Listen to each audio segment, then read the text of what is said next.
There was never a time na sinabi ko, patayin ninyo yan. Bakit sir, yan ba ang trabaho ng pulis? Na pumatay ng mga suspected criminals? Sir, yung mic nyo. Pag dumaban.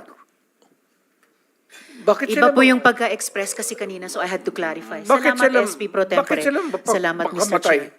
No. Hindi yan ang tanong ko. Talagang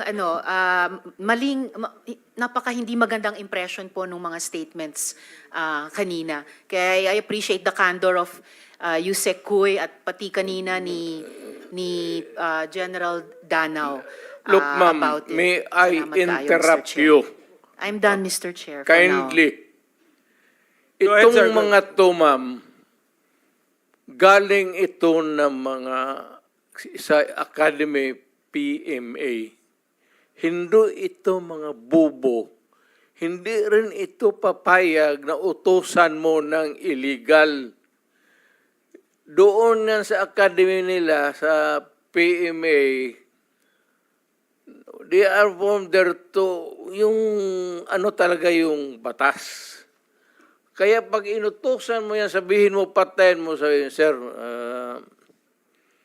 mukhang hindi pwede yan, sir. I tried. Ako mismo, I tried. Ako, marami ako, patay mo, sir.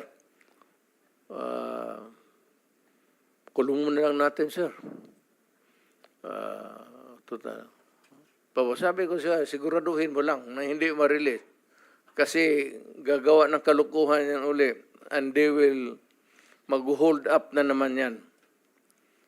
Yan ang lalo na yung mga kaso na magnakaw tapos mag-rape tapos magpatay o Mr. Chair. Can we let the President complete his sentence? What were you trying to say, sir? That Yes, pagka mag-rape, magpatay, magnakaw, magpatay, and then what do we do with them? ganun na lang ang sadness ko sa trabaho ko. Thank you. Kaya hindi ko lang sinabi ko yan kasi hindi ko lang sila mautusan ng gano'n na gaya na sinabi ko, nag-rape ng bata, yung pinatay, patayin mo. Hindi ko mautusan itong mga to.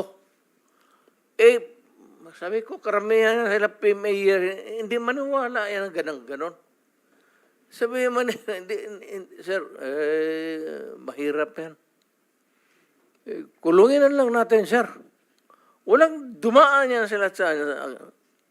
There was never a time na sinabi ko, patayin ninyo yan.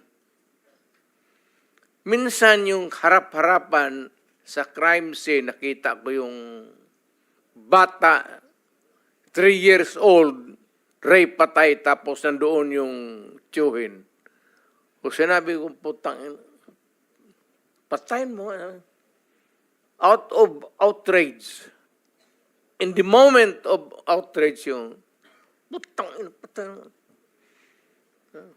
Sir, kulungin na lang natin yan, sir. Ano nangyari doon, Mr. President? Yung insidente na yun, napatay nga yung tito? Pinatay? Hindi. Hindi. Hindi.